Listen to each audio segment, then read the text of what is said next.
আমরা সকলে সমবেত হয়েছি ভুবন মঙ্গল হরি সংকীর্তনের রস আস্বাদন করার জন্য। এই যে অঞ্চল,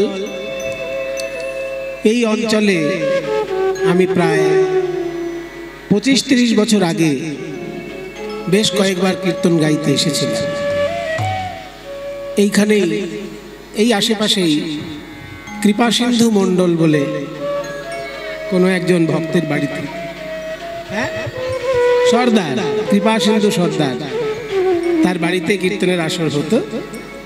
খুব ভালো মানুষ, খুব মনোযোগ দিয়ে খুব ভক্তি সহকারে কীর্তনের অনুষ্ঠান করাতেন। এবং দক্ষিণ 24 পরগনায় যত গায়ক আছেন তাদের মধ্যে একজন বিশিষ্ট গায়ক কৃষ্ণপদ হালদার, তার বাবার সঙ্গে ওইখানে আমার প্রথম আলাপ হয়েছিল। তিনিও খুব ভালো কীর্তন গান পরিবেশন করতেন, কৃষ্ণপদ হালদারের বাবা। হ্যাঁ, আচ্ছা। তো তিনি গৌরাঙ্গ লীলা, ভক্তলীলা খুব সুন্দর পরিবেশন করতেন।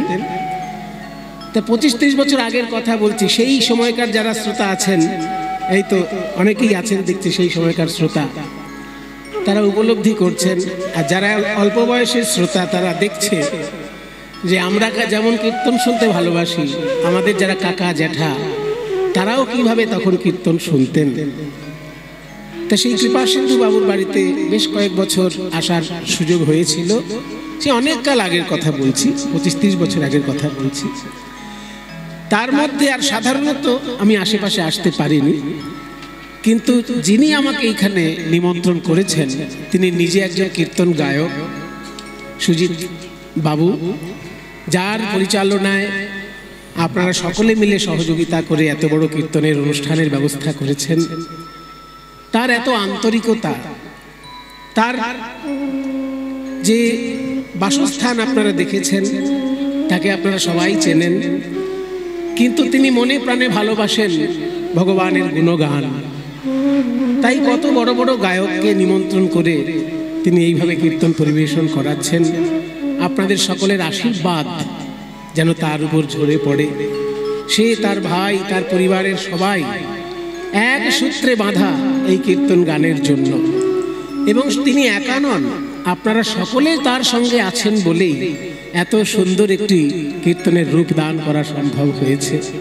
সবাই মিলে আপনারা আশীর্বাদ করবেন। তিনি যেভাবে ভক্তি সহকারে কীর্তন গান পরিবেশন করেন এবং যেভাবে তিনি কীর্তন গান ভালোবাসেন, এই ভালোবাসা, তার এই শ্রদ্ধা ভক্তি সমস্ত যেন প্রাণ গোবিন্দের চরণে পৌঁছায়। স্বয়ং গোবিন্দ যেন তাকে কৃপা করেন প্রাণ ভরে, তার পরিবার, তার গ্রামের সবাই যেন সেই কৃপা লাভ করে। সবাই মিলে একবার এই গ্রামের মঙ্গল কামনায় দুটি বাহু তুলে একবার হরিবোল উলুধ্বনি। নিতাই গৌর প্রেমানন্দে হরিবোল, হরিবোল, হরিবোল, হরিবোল। খুব সুন্দর মায়েরা এত সুন্দর উলুধ্বনি দিলেন। মায়েদেরকেও আমি বিশেষ করে সম্মান জানাই, উপস্থিত সকলকেই আমি প্রণাম জানাই। যে পদটি আমি শুরু করেছি, এই পদটিতে একটা সুন্দর কথা বলা হয়েছে। বলছি অখিল ভুবন ভরি। অখিল মানে কি? খিল মানে অবশিষ্ট। খিল মানে আমরা বাঙালিরা সাধারণত দরজার খিল বুঝি, এই দরজায় খিল দিয়ে দেয়, তাই না? দরজায় খিল দেওয়াকে আমরা খিল বলি। কিন্তু সংস্কৃত ভাষায় খিল শব্দের অর্থ হচ্ছে অবশিষ্ট, বাকি যেটুকু আছে খিল। ওই জন্য দেখবেন মহাভারতের একটা অংশের নাম খিল হরিবংশ আছে কিনা? যারা একটু বইপত্র পড়তে ভালোবাসেন তারা জানেন যে মহাভারতের যে অবশিষ্ট অংশ, সেই গ্রন্থটির নাম হচ্ছে খিল হরিবংশ। তাহলে খিল কথাটার মানে কি? খিল মানে হচ্ছে অবশিষ্ট, অর্থাৎ মহাভারতের কথা সম্পূর্ণ হবার পর যেটুকু অবশিষ্ট ছিল সেইটুকু এই শাস্ত্রের মধ্যে পাওয়া যাবে। তাই হরিবংশ মানে হরির বংশ, অর্থাৎ শ্রীকৃষ্ণের লীলা কাহিনী সেইখানে বর্ণনা হবে। সেই বিষয়টা কেমন না মহাভারতের অবশিষ্ট অংশ, ওই জন্য তাকে বলা হয় খিল হরিবংশ। তাহলে খিল মানে অবশিষ্ট, আর অখিল মানে অবশিষ্টহীন, অর্থাৎ সমস্ত জায়গাটা, গোটা জায়গাটা বোঝাতে অখিল। অখিল ভুবন ভরি মানে সারা বিশ্বকে পরিপূর্ণ করে হরি রস বাদর, হরি রসের বন্যা বা হরি রসের বর্ষা ঘটিয়ে দিল, বৃষ্টি ঘটিয়ে দিল। কে না বরিক্ষত বর্ষণ করছে চৈতন্য মেঘে, আমার গৌরাঙ্গরূপী মেঘ। আমার গৌরাঙ্গরূপী মেঘ নবদ্বীপের সৌভাগ্য আকাশে উদিত হয়ে হরি রসের বন্যা ঘটিয়ে দিল, এমন ভাবে বন্যা ঘটিয়ে দিল যে কোনো জায়গা বাকি থাকলো না। তাই বলছে অখিল ভুবন, কোনো জায়গা বাকি না, যে এই জায়গায় বন্যা হয়েছে অমুক জায়গায় জল পেল না তা নয়, গোটা জায়গাটা হরিরসের বন্যা দিয়ে ভাসিয়ে দিল। কে না চৈতন্য মেঘে।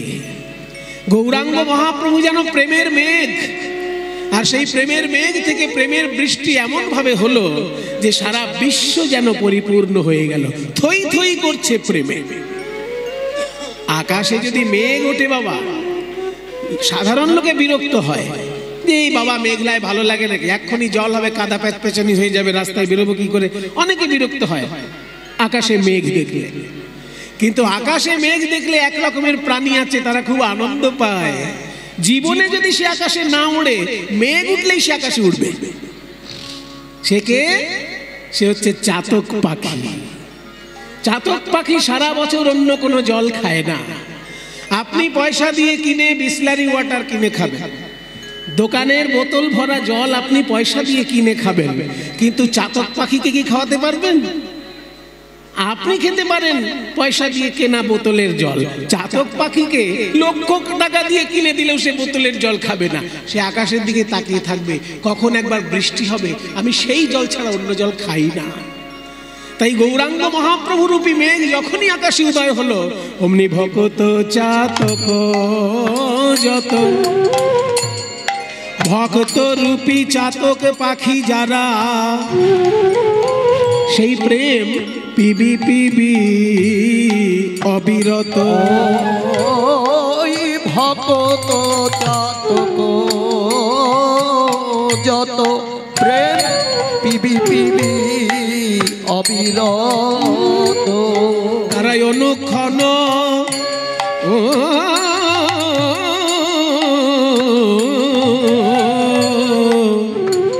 অনুক্ষণ প্রেম ধন মাগে গো, তারাই অনুক্ষণ প্রেম ধন মাগে গো। তাদের পিপাসা মেটে না, পিপাসা মেটে না, দিবানিশি প্রেম পান করেও পিপাসা মেটে না। দিবানিশি প্রেম পান করেও পিপাসা মেটে না। দিবানিশি প্রেম পান করেও তাদের পিপাসা মেটে না। এটা হচ্ছে চাতক পাখির লক্ষণ। বাবা, ভক্ত যারা হয় তাদের পিপাসা কখনো মেটে না, দিনের পর দিন তারা বেড়েই চলে পিপাসা। এই যে আপনারা কতক্ষণ ধরে কীর্তন শুনছেন, বারবার শুনছেন, একের পর এক গায়ক গান গেয়েই চলেছে, কিন্তু আপনারা যারা অনুরাগী মানুষ, পিপাসা তাদের মেটে না। ওই যে একটা সুন্দর ছড়া আছে জানেন তো, কার কি চিন্তা, এই নিয়ে একটা মজার ছড়া আছে। যোগীর চিন্তা জগন্নাথ, ফকিরের চিন্তা মক্কা, ধনীর চিন্তা ধন, আর 99-এর ধাক্কা।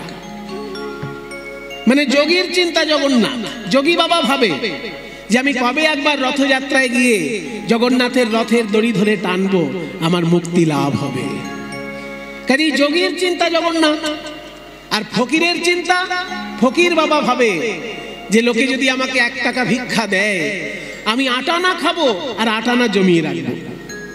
যদি 10 টাকা ভিক্ষা দেয়, আমি 5 টাকা খাবো, 5 টাকা জমিয়ে রাখবো। কেন না, জীবনে একবার অন্তত আমাকে হজ করার জন্য মক্কায় যেতে হবে। তাহলে ফকির বাবা সারা বছর ভিক্ষা করছে, কিন্তু তার চিন্তা কবে একবার জীবনে মক্কায় যাব। তাহলে যোগীর চিন্তা জগন্নাথ, ফকিরের চিন্তা মক্কা, আর ধনীর চিন্তা ধন। যে দেখবেন খুব টাকা পয়সা ভালোবাসে আর অন্য কিচ্ছু ভালোবাসে না। কিছু কিছু মানুষ আছেন যারা টাকা পয়সাও ভালোবাসেন, অন্য কিছুও ভালোবাসেন, কিন্তু এমন কিছু লোক আছে টাকা পয়সা ছাড়া অন্য কিছুই ভালোবাসে না। তাদের অবস্থাটা কি হয়? তাদের অবস্থাটা হয় ধনীর চিন্তা ধন আর 99 ধাক্কা। মানে ধনী লোকের 99তেই সারা জীবন আটকে থাকে, তাদের 99 কোনোদিন 100 হয় না।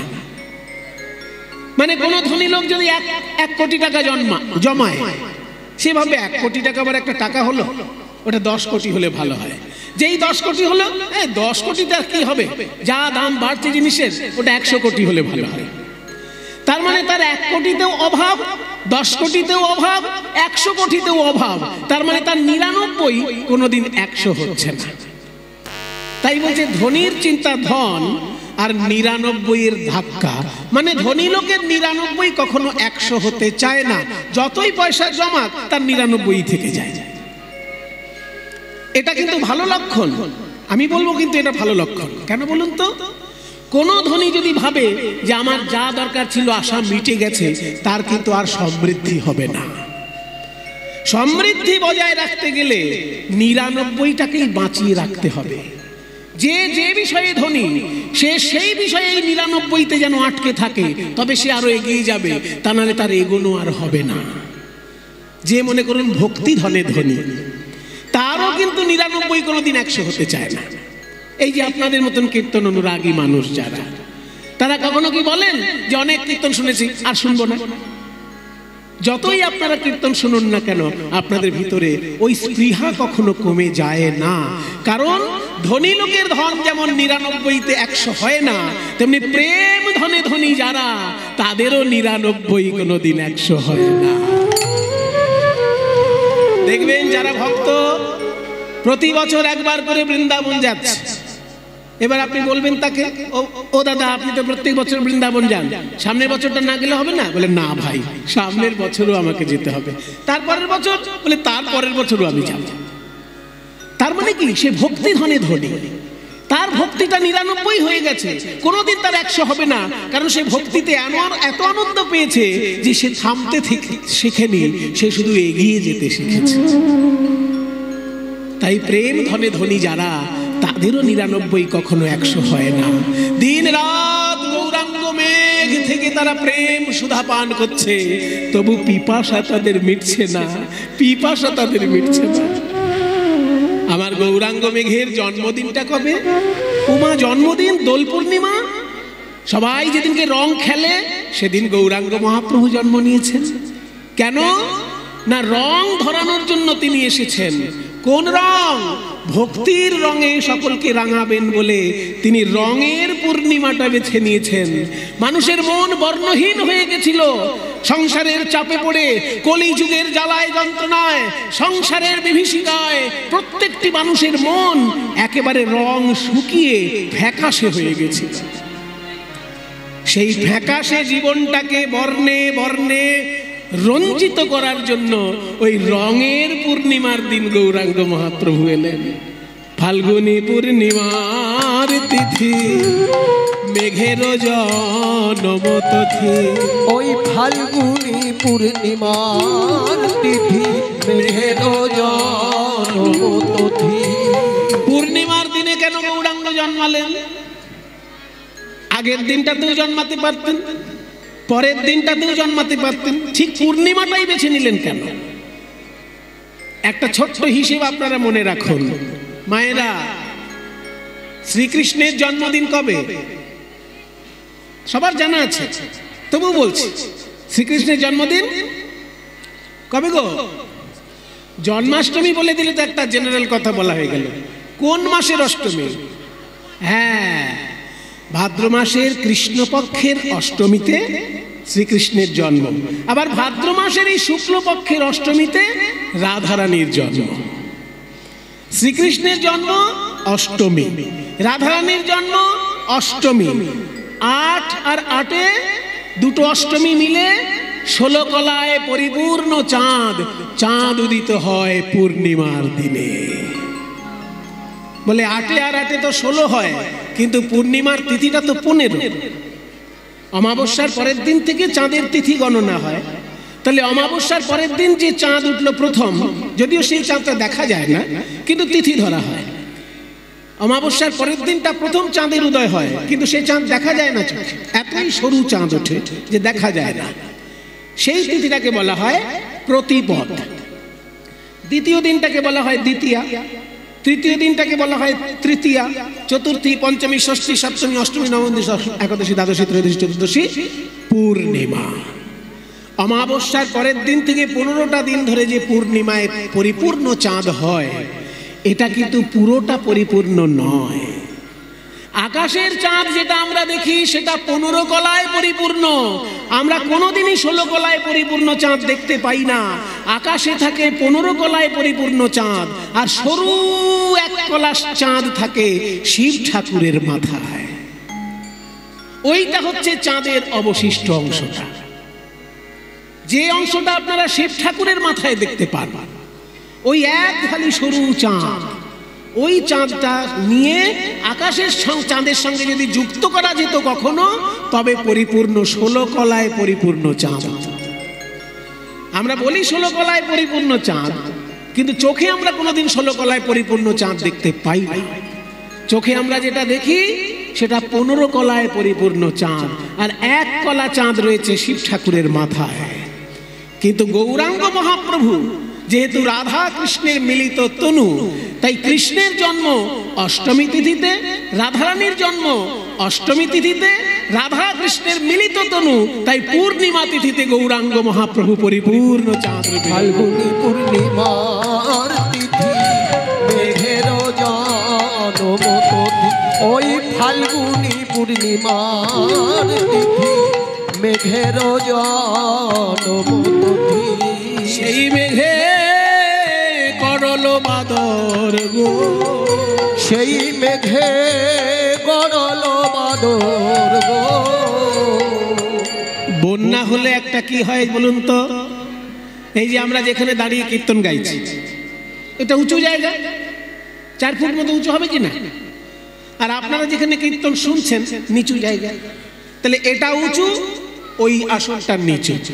কিন্তু এখানে যদি এক্ষুনি বন্যা হয়, 20 ফুট জল উঠে যায়, তখন কে উঁচুতে আছে আর কে নিচুতে আছে বোঝা যাবে? সব সমান হয়ে যাবে কি না? তখন এখানে যে থাকবে সেও জলের তলায়, আর ওইখানে যে বসবে সেও জলের তলায়। ঠিক তেমনি গৌরাঙ্গ মহাপ্রভু আসার আগে আমাদের দেশে উঁচু নিচু সমাজ ব্যবস্থা ছিল। ব্রাহ্মণ মানে সে উঁচুতে, কায়স্থ মানে সে মাঝারি জায়গায়, ক্ষত্রিয় বৈশ্য মানে তারাও মাঝারি জায়গায়, শূদ্র মানে সে নিচুতে। এই যে ব্রাহ্মণ উঁচুতে, কায়স্থ মাঝখানে, আর শূদ্র নিচুতে, এই যে উঁচু নিচু বিভাগ, এটা ছিল কখন ছিল? চৈতন্যদেব আসার আগে ছিল। কিন্তু যখনই চৈতন্য মহাপ্রভু এলেন, এমন একটা প্রেমের বন্যা নিয়ে আসলেন, কে যে উঁচুতে আর কে যে নিচুতে বোঝার আর কোনো উপায় নেই। ব্রাহ্মণ চণ্ডালকে বুকে জড়িয়ে ধরিয়ে কৃষ্ণ বলে কাঁদছে, চণ্ডাল ব্রাহ্মণকে বুকে জড়িয়ে ধরে কৃষ্ণ বলে কাঁদছে। তার প্রমাণ হরিদাস ঠাকুর, মুসলমানের ছেলে হরিদাস ঠাকুর, কিন্তু মহাপ্রভু তাকে কোলে করে নিয়ে নিজে হাতে সমাধি দিয়েছেন। আরো প্রমাণ উদ্ধারণ দত্ত ঠাকুর। উদ্ধারণ দত্ত, তখনকার দিনে দত্ত পরিবার ছিল অচ্ছুত, ব্রাহ্মণ তাদের বাড়িতে জলস্পর্শ করত না। সেই অচ্ছুত দত্ত পরিবারের ঘরে গিয়ে নিতাই চাঁদ কি বললেন? আজ থেকে আমার রান্না এই উদ্ধারণ দত্ত করবে, ওর হাতের রান্নাই আমি গোবিন্দের প্রসাদ হিসেবে গ্রহণ করব। তাহলে দেখুন, নিচু জাতিতে উদ্ধারণ দত্ত, আর নিত্যানন্দ প্রভু হচ্ছেন ব্রাহ্মণ, কিন্তু সব একাকার করে দিল মহাপ্রভুর প্রেম বন্যায়।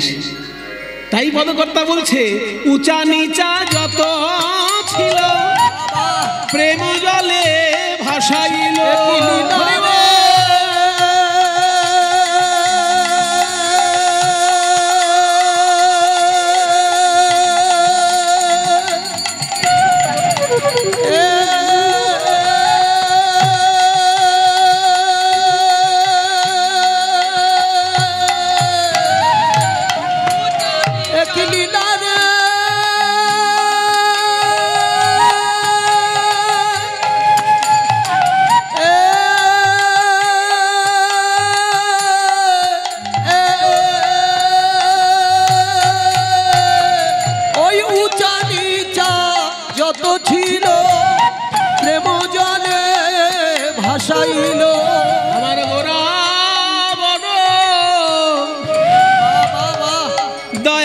সাগর গো, গোরা বড় দয়ার সাগর।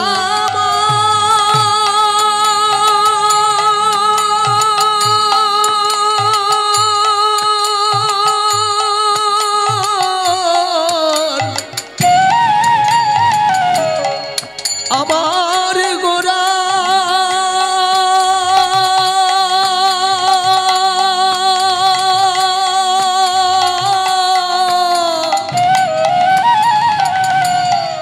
এমন দয়াল হয় না আর হবার না।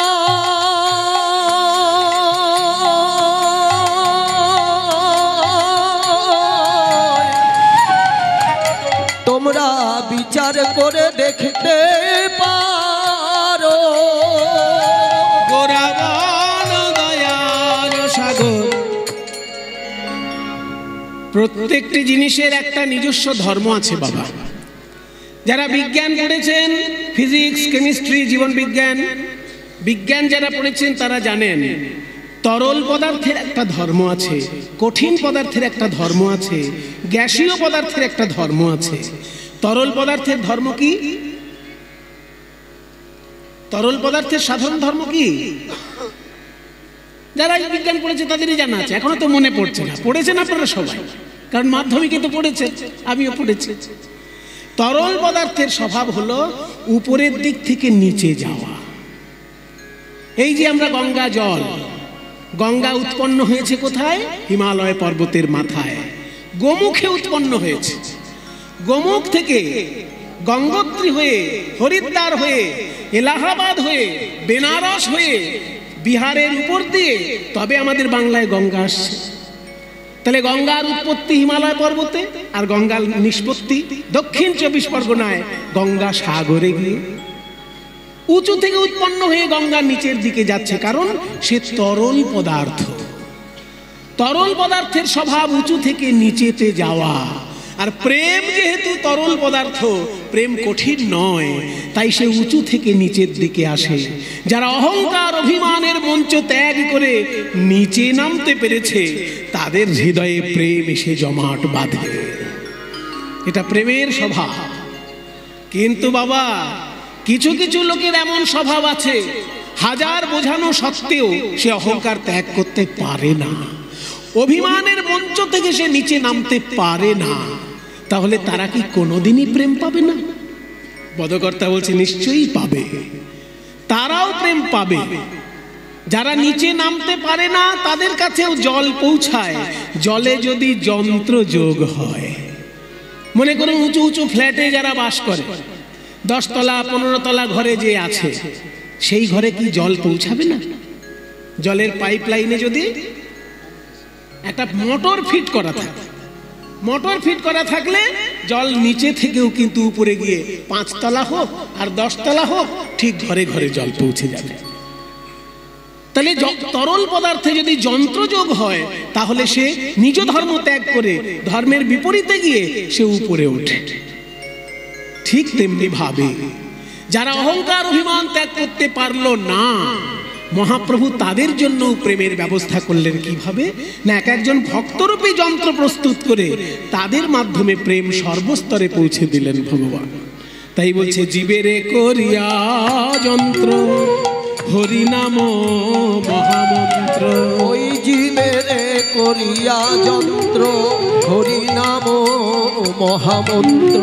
দিল ঘরে ঘরে প্রেমের অঞ্জলি গো, ওই ঘরে ঘরে প্রেমের অঞ্জলি গো।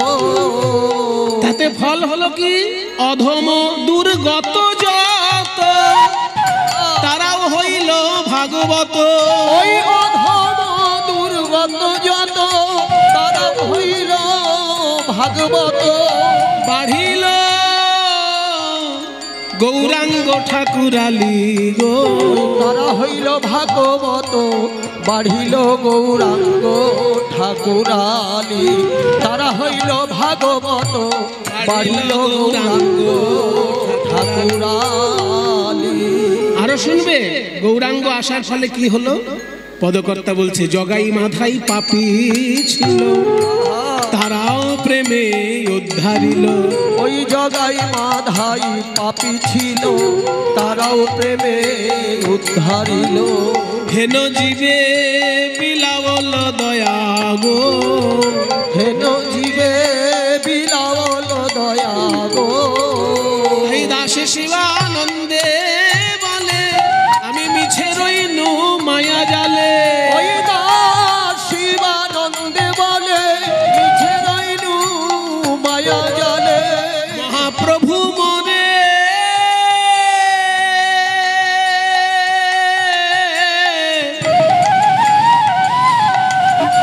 মহাপ্রভু মোরে দেহ পদ ছায়া হে, প্রভু মোরে দেহ পদ ছায়া। ও প্রভু মোরে দেহ পদ ছায়া গো, প্রভু মোরে দেহ পদ ছায়া। ওহে আমার প্রাণের ঠাকুর, আমার প্রাণের গৌর হরি, তোমার যুগল চরণে আমার এই মিনতি। আমায় চরণ ছাড়া করো না, ছাড়া করো না, না না না আমায় চরণ ছাড়া করো না। না না না আমায় চরণ ছাড়া করো না। আমি ওই চরণে শরণ নিলাম, ছাড়া করো না। আমি ওই চরণে শরণ নিলাম, এই জন্মের মতো বিকাইলাম। ওই চরণে শরণ জন্মের মতো বিকাই। গৌর হে গৌর হে গৌর হে গৌর হে গৌর হে গৌর হে গৌর হে গৌর হে। আমায় চরণ ছাড়া করো না, প্রভু মোরে দেহ পদ ছায়া হে। আজকে আমরা একজন বৈষ্ণব আচার্যের জীবন কথা শুনব।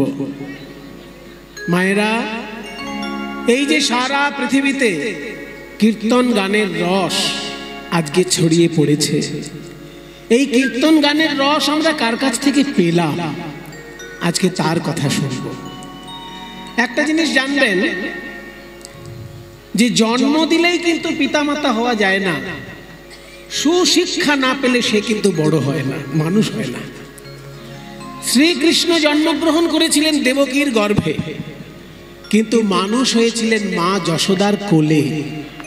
তাই আমরা যখন দেবকী মাকে প্রণাম করি কৃষ্ণের মা হিসেবে, মা যশোদাকেও কিন্তু আমরা কৃষ্ণের মা হিসেবে প্রণাম করি। জন্ম দিয়েছেন দেবকী, কিন্তু কোলে পিঠে করে বড় করেছেন, মানুষ করেছেন কে? যশোদা। ঠিক তেমনি কীর্তনের জন্মদাতা হিসেবে বলা হয় নিতাই গৌর দুটি ভাইকে। নিতাই গৌরের একটি প্রণাম মন্ত্র আছে বাবা, যাতে নিতাই গৌরের নাম বলা হয়নি, কিন্তু নিতাই গৌরের বৈশিষ্ট্যটা পুরোপুরি বলা হয়েছে। এমন একটা প্রণাম মন্ত্র আছে নিতাই গৌরের, একসঙ্গে দুটি ভাইকে প্রণাম করা হচ্ছে। সেটা অনেকেরই জানা আছে। চৈতন্য ভাগবত যদি কারোর বাড়িতে থাকে, বৃন্দাবন দাস রচিত চৈতন্য ভাগবত কার কার বাড়িতে আছে দেখি? কারোর বাড়িতে আছে চৈতন্য ভাগবত? চৈতন্য চরিতামৃত বলছি না, কিন্তু চৈতন্য চরিতামৃত অত্যন্ত জনপ্রিয় গ্রন্থ, অনেক ভক্তের বাড়িতেই থাকে, কিন্তু চৈতন্য ভাগবত আবার সব ভক্তের বাড়িতে থাকে না। তো চৈতন্য ভাগবত কার কার বাড়িতে আছে দেখি, একটু হাত তুলুন মায়েরা বাবারা। বাবারে, এত ভক্তের মধ্যে কটা মাত্র হাত দেখছি। এই সামনে এক ভাইকে দেখছি, এক দাদাকে দেখছি, এক মা জননী তুলেছেন, দূরে দুজন মা জননী, আরো দুজন, চারজন, মোটামুটি যা দেখতে পাচ্ছি। এদিকটাতেও দেখা হয়নি। একজন কীর্তনিয়া ভাই আছে, তার ঘরে তো থাকতেই হবে। কীর্তনিয়ার ঘরে যদি শাস্ত্র না থাকে তাহলে দুর্ভাগ্যের ব্যাপার, কারণ তারা যেখান থেকে কথা বলবে সেই শাস্ত্রটা তো তার ঘরে থাকতেই হবে। ঠিক আছে, মোটামুটি আমি যতদূর দেখতে পেলাম এখান থেকে 10 জনের বেশি হাত আমি পাইনি, কিন্তু লোক সংখ্যা এখানে যা দেখছি কয়েক হাজার মানুষ আমি দেখছি। কয়েক হাজার মানুষ এখানে কীর্তন গান শুনছেন, কিন্তু চৈতন্য ভাগবত কার বাড়িতে আছে এর উত্তরে আমি 10টার বেশি হাত পেলাম না। দুঃখের কিছু নেই, কিন্তু আমি আশা করতেই পারি যে আজকে বাড়ি যাবার পর অনেকেই বাড়িতে পরে চৈতন্য ভাগবত কিনবেন এবং পড়বেন। কারণ চৈতন্য ভাগবত চৈতন্য চরিতামৃতের থেকেও বেশি প্রামাণ্য। এটা একটা আশ্চর্য কথা আপনাদেরকে মনে হতে পারে, কিন্তু এটা আশ্চর্যের হবার কিছু নেই, কারণ চৈতন্য ভাগবত যিনি রচনা করেছেন তিনি হলেন বৃন্দাবন দাস ঠাকুর। আর বৃন্দাবন দাস ঠাকুর ছিলেন নিত্যানন্দ প্রভুর প্রিয় সঙ্গী। মানে গৌরাঙ্গ মহাপ্রভুকে তিনি দেখেছেন কিনা তার অকাট্য প্রমাণ নেই, হয়তো তিনি ছোটবেলায় দেখে থাকতে পারেন গৌরাঙ্গ মহাপ্রভুকে, কিন্তু নিত্যানন্দের সঙ্গে তিনি জীবন কাটিয়েছেন। এই বৃন্দাবন দাস ঠাকুর শেষ যেখানটায় থাকতেন, শেষের দিকে জীবনের যেখানটায় উনি থাকতেন, সেটা হচ্ছে বর্ধমান জেলায় মন্ত্রেশ্বর থানায় দেনুর নামে একটি গ্রাম আছে। দেনুর গ্রাম বর্ধমান জেলায় মন্ত্রেশ্বর থানায়। যদি আপনাদের কখনো জীবনের সময় হয় একবার গিয়ে প্রণাম করে আসবেন, কারণ সেইখানে এখনো কিছু গুরুত্বপূর্ণ বিষয় রয়েছে। বৃন্দাবন দাস ঠাকুরের লিখিত গ্রন্থ এখনো সেইখানে দেখতে পাওয়া যেতে পারে। তাই দেনুর গ্রামে আপনারা যাবেন একবার প্রণাম করতে। বৃন্দাবন দাস ঠাকুর নিত্যানন্দের যেহেতু সঙ্গী ছিলেন, তাই তার লেখা গৌরাঙ্গ লীলা বেশি প্রামাণ্য হবে। কৃষ্ণদাস কবিরাজ বিরাট বড় পণ্ডিত মানুষ, তিনি রঘুনাথ দাস গোস্বামীর কাছ থেকে চৈতন্য লীলার রসদ সংগ্রহ করেছেন এবং বিভিন্ন গ্রন্থ চর্চা করে তিনি সেগুলোকে মালার মতো সাজিয়ে দিয়েছেন। এই জন্য চৈতন্য চরিতামৃতের কোনো তুলনা হয় না। বৈষ্ণব শাস্ত্র হিসেবে চৈতন্য চরিতামৃতের কোনো তুলনা নেই, কিন্তু লীলার প্রামাণ্যতায় বৃন্দাবন দাস ঠাকুরের চৈতন্য ভাগবতটা বেশি প্রামাণ্য, কারণ বৃন্দাবন দাস ছিলেন নিত্যানন্দের সঙ্গী। সেই বৃন্দাবন দাস ঠাকুরের চৈতন্য ভাগবতে খুললেই এই শ্লোকটা আপনারা দেখতে পারবেন। আজানুলম্বিত ভুজৌ কনকাবদাতো সংকীর্তনৈক পিতরৌ কমলায়তাক্ষৌ विश्वम्भरो द्विजवरो युगधर्मपालो वन्दे जगत् प्रियकरो करुणावतारो। আমি চাই আপনারাও একবার আমার সঙ্গে শ্লোকটা বলুন, কারণ কবে চৈতন্য ভাগবত কিনবেন, কবে সেটা আপনার বাড়ি আসবে তার কোনো ঠিক নেই। সেই জন্য আজকে এখন একটু সুযোগ হয়েছে, সবাই একবার আমার সঙ্গে বলুন। একবার মন্ত্রের মতো বলুন তো, যেমন দুর্গা পুজোয় আপনারা মন্ত্র পাঠ করেন, লক্ষ্মী পুজো সরস্বতী পুজোয় মন্ত্র পাঠ করেন, সব একবার হাত জোড় করে বলুন আজানু। ওই শুনতে পাচ্ছি না, একটু জোরে। আজানু লম্বিত ভুজৌ কনকাবদাতৌ সংকীর্তনৈক পিতরৌ, বলুন সংকীর্তনৈক পিতরৌ কমলায়তাক্ষৌ কমলায়তাক্ষৌ বিশ্বম্ভরৌ বিশ্বম্ভরৌ দ্বিজবরৌ। আমি কিন্তু শুনতে পাচ্ছি না কিছু, হ্যাঁ একটু জোরে বলুন। বিশ্বম্ভরৌ, এই তো দ্বিজবরৌ যুগ ধর্ম পালৌ, এই তো वंदे जगत प्रिय करो, वंदे जगत प्रिय करो। एबार लास्ट करुणावतारो करुणावतारो। কি সুন্দর না শ্লোকটা। এবার একটু একটু করে মানে শুনুন। আজানুলম্বিত ভুজৌ, সমস্ত শব্দের পেছনে ঔকার কেন যুক্ত? ঔকার গুলো কেন দেওয়া আছে দেখুন, সব শব্দগুলোর পিছনে ঔকার আছে কিনা। আজানুলম্বিত ভুজৌ কনকাবদাতৌ সংকীর্তনৈক পিতরৌ কমলায়তাক্ষৌ, সবগুলোর পিছনে ঔকার কেন? আপনারা যখন ক্লাস 7-8 সংস্কৃত পড়েছিলেন মনে আছে? নর নরৌ নরা, ওইখানে দ্বিবচন শিখেছিলেন। তারপর যখন ভুলে গেছেন, অন্যান্য পড়াশোনা মাথায় ঢুকে গেছে আর সংস্কৃত ভুলে গেছে। এইবার মনে করুন, যেমন নরৌ মানে ছিল দুটো মানুষ, নর মানে একটা মানুষ, আর নরৌ মানে দুটো মানুষ, আর নরা মানে অনেকগুলো মানুষ। তাহলে এখানে ঔকারটা থাকার কারণ হচ্ছে দুজনকে বলা হচ্ছে, তাদের কিন্তু নাম বলা হয়নি। শ্লোকটার মধ্যে কোথাও নিতাই গৌরের নাম নেই, কিন্তু বর্ণনাটাই এত সুন্দর যে বোঝা যাচ্ছে নিতাই গৌরকেই বলা হচ্ছে। ওই জন্য দ্বিবচন, সমস্ত বৈশিষ্ট্যগুলোতে দ্বিবচন যুক্ত হয়েছে। প্রথমে বলা হলো আজানুলম্বিত ভুজৌ, মানে এমন দুজনকে আমি বন্দনা করছি যাদের হাত দুটো হাঁটু পর্যন্ত চলে যায়। আ মানে পর্যন্ত, আ শব্দটার মানে পর্যন্ত। আ পামর জনসাধারণ, আমরা বলি না আবাল বৃদ্ধ বনিতা, কথা চলে বলি কিনা এগুলো। আ বাল বৃদ্ধ বনিতা মানে বালক থেকে শুরু করে বৃদ্ধ এবং বনিতা পর্যন্ত, আবাল বৃদ্ধ বনিতা। তেমনি আ পামর জনসাধারণ মানে পামর থেকে শুরু করে জনসাধারণ পর্যন্ত সবাইকে বোঝাতে আ পামর জনসাধারণ বলা হয়। ঠিক তেমনি আ জানু, আ মানে পর্যন্ত, জানু মানে হাঁটু, আ জানু মানে হাঁটু পর্যন্ত। তাহলে আ জানু মানে হাঁটু পর্যন্ত। লম্বিত ভুজৌ, যাদের হাত দুটো ঝুলে যায় হাঁটু পর্যন্ত। আমরা যদি সোজা হয়ে দাঁড়াই আমাদের হাত হাঁটু পর্যন্ত যাবে না, কারণ আমরা মহাপুরুষ নই। মহাপুরুষের এটা লক্ষণ, সে যদি সোজা হয়ে দাঁড়ায় তার হাতটা হাঁটু পর্যন্ত ছোঁবে। আমাদের হাঁটু ছুতে গেলে একটু বেঁকে দাঁড়াতে, আমাদের হাঁটুটা ছুতে গেলে একটু বেঁকে দাঁড়াতে হয়। কিন্তু মহাপুরুষ যিনি হবেন তিনি সোজা হয়ে দাঁড়ালে তার হাতটা হাঁটুতে আপনি ছুঁয়ে যাবে। নিতাই আর গৌর দুজনারই যখন সোজা হয়ে তারা দাঁড়াতেন হাতটা হাঁটু পর্যন্ত ছুঁয়ে যেত। ওই জন্য এক কথায় বলে দেওয়া হলো আজানুলম্বিত ভুজৌ। ঔকার মানে দ্বিবচন, নিতাই গৌর দুজনকেই বলা হচ্ছে। তারপর কি বলা হলো কনকাবদাতৌ, সোনার মতো তাদের গায়ের রং। কনক মানে সোনা, কনকাবদাতৌ মানে দুজনারই সোনার মতো গায়ের রং।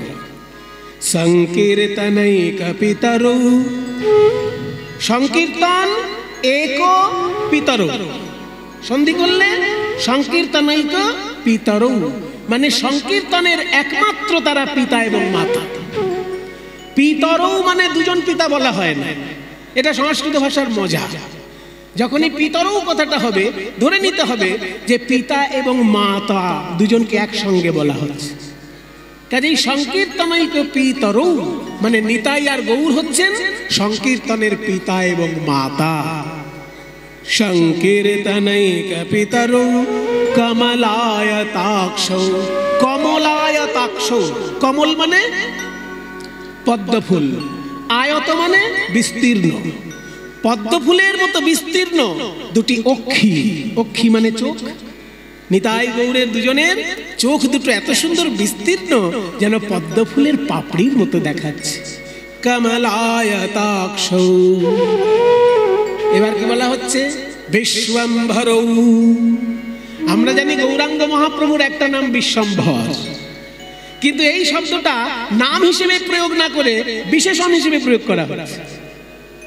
এখানটায় বিশ্বম্ভর মানে গৌরাঙ্গের নামটা বলা হচ্ছে না, এখানে বিশ্বম্ভর মানে তাদের বিশেষণ বলা হচ্ছে।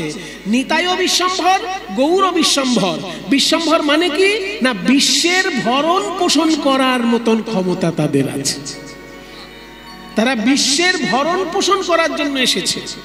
ভরণ পোষণ খাইয়ে পরিয়ে যে বড় করতে পারে তাকে বলে, বিশ্বকে যে খাইয়ে পরিয়ে বড় করতে পারে বিশ্বকে, তাকে বলা হবে বিশ্বম্ভর।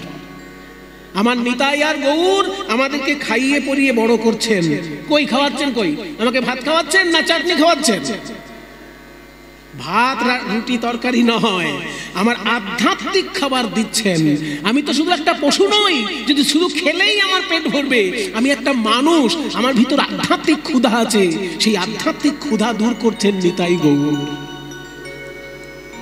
তাই নিতাই গৌর হচ্ছেন আমার ভরণ পোষণকারী।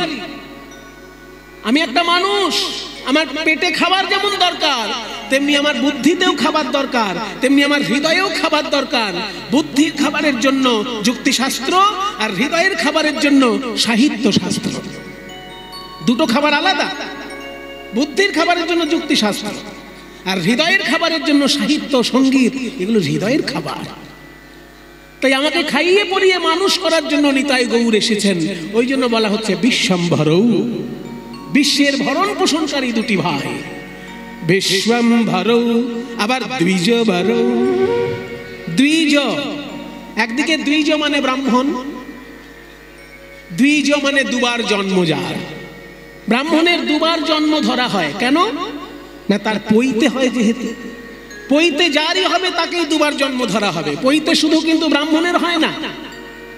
কিছু কিছু ভুল ধারণা সাধারণ মানুষের মধ্যে রয়ে গেছে। তারা ব্রাহ্মণ থেকে শূদ্রকে অনেকটা দূরে করে দেয়, ভেদাভেদ তৈরি করে দেয়। কিছু কিছু মানুষ আছে যে আজকাল ব্রাহ্মণদের বিরুদ্ধে যা খুশি তাই বলে, আর ব্রাহ্মণরা যেহেতু নিজের কাজকর্ম নিয়ে ব্যস্ত থাকেন সেই জন্য সেগুলো নিয়ে মাথা ঘামান না। কিন্তু দেখুন, দ্বিজ শব্দের অর্থ শুধু ব্রাহ্মণ নয়। দ্বিজ শব্দতে ব্রাহ্মণকেও বোঝাবে, ক্ষত্রিয়কেও বোঝাবে, বৈশ্যকেও বোঝাবে। যারই পৈতে হয় তাকেই দ্বিজ বলা হয়। আর পৈতে শুধু ব্রাহ্মণের হয় না, ব্রাহ্মণেরও হয়, ক্ষত্রিয়েরও হয়, আর বৈশ্যেরও হয়। শূদ্রের হতো না, কিন্তু এখন হয়। যারা যারা গৌড়ীয় মঠে দীক্ষা নেন, যারা যারা ইস্কনে দীক্ষা নেন, দেখুন তাদের পৈতে হয় কিনা। এখানে আছেন কেউ ইস্কনের শিষ্য? হয় কিনা? তাহলে ইস্কনে যারা শিষ্য দীক্ষা নেন, সে সূত্র হলেও তার কাঁধে পৈতে দেওয়া হয়। গৌড়ীয় মঠে যারা দীক্ষা নেন, সূত্র হলেও তার কাঁধে পৈতে দেওয়া হয়।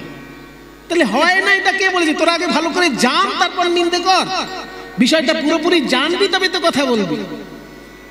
এককালে এমন ছিল যে ব্রাহ্মণ ছাড়া আমরা কারো কাঁধে পৈতে দেখি না। তার কারণ পশ্চিমবঙ্গে ক্ষত্রিয় আর বৈশ্যের সংখ্যা কম। পশ্চিমবঙ্গে যতটুকু আছে, ব্রাহ্মণ আছে, কায়স্থ আছে, আর শূদ্র আছে। ক্ষত্রিয় আর বৈশ্য পশ্চিমবঙ্গে খুব কম আছে। ওই জন্য আমরা ব্রাহ্মণ ছাড়া কারোর কাঁধে পৈতে দেখতে পাই। কিন্তু আপনি যদি রাজস্থানে যান, আপনি যদি উত্তরপ্রদেশে যান, ব্রাহ্মণ ছাড়াও ক্ষত্রিয়ের কাঁধে পৈতে পাবেন, বৈশ্যের কাঁধে পৈতে পাবেন। শূদ্রের কাঁধে পৈতে হতো না, কিন্তু বৈষ্ণব ধর্ম এমনভাবে আন্দোলন এনেছে যে শূদ্রের কাঁধেও পৈতে দিয়েছে। গৌড়ীয় মঠ এবং ইস্কনে যারা দীক্ষা নেয়, গোপীবল্লভপুরে শ্যামানন্দ প্রভুর পরিবারে যারা দীক্ষা নিয়েছে, তাদেরও শূদ্রের কাঁধে পৈতে দেওয়ার বিধান আছে। তাহলে তাই দুবার যার জন্ম, পৈতে যার হয় তার দুবার জন্ম ধরা হয়। কেন? পৈতে হওয়া মানে শুধু কাঁধে একটা দড়ি ঝুলানো নয়। পৈতে হওয়ার মানে হচ্ছে জ্ঞান অর্জনের সংকল্প গ্রহণ করা। ভালো করে বুঝে নিন।